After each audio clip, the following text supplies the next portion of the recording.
Well, welcome to another This Week at Little Hills. I'm so glad to be with you. And as we continue our journey through the new City Catechism, we turn to question 27. Here's the question. Are all people just as they were, lost through Adam, saved through Christ? Here's the answer to that question. No, only those who are elected by God and united to Christ by faith. Nevertheless, God in his mercy demonstrates common grace even to those who are not elect, by restraining the effects of sin and enabling works of culture for human well-being. We've thought about this a few times in recent weeks. We actually looked at the technology God provides in our previous Steadfast series. Maybe you'd want to go back and look at that. But what I'm really struck by today is that sunset there. We talk a lot about grace, and we should. And ultimately, saving grace, the grace where we get to enjoy God's goodness forever, is knowing Jesus. That's why we preach Jesus. That's why we talk about what he's done for us over and over again, because it's so essential.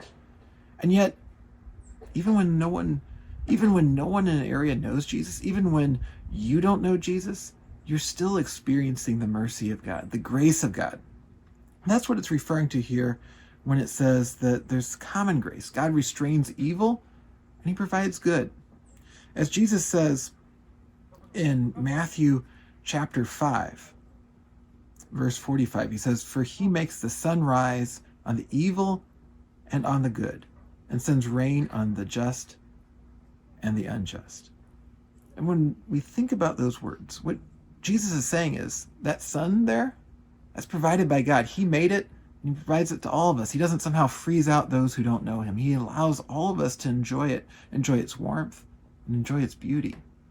And on a beautiful night like tonight, when it's just absolutely gorgeous, it reminds us of how good our God is. So too the provision of rain and everything else he gives us that we might live, each is a reminder of his love.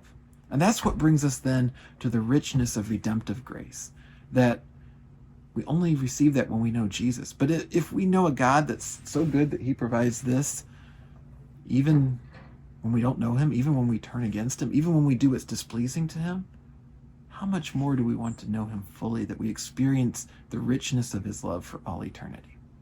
Hope you'll join us on Sunday evening as we have service at 5:30 p.m. and then Sunday School Express. We'll talk more about redemptive grace and common grace.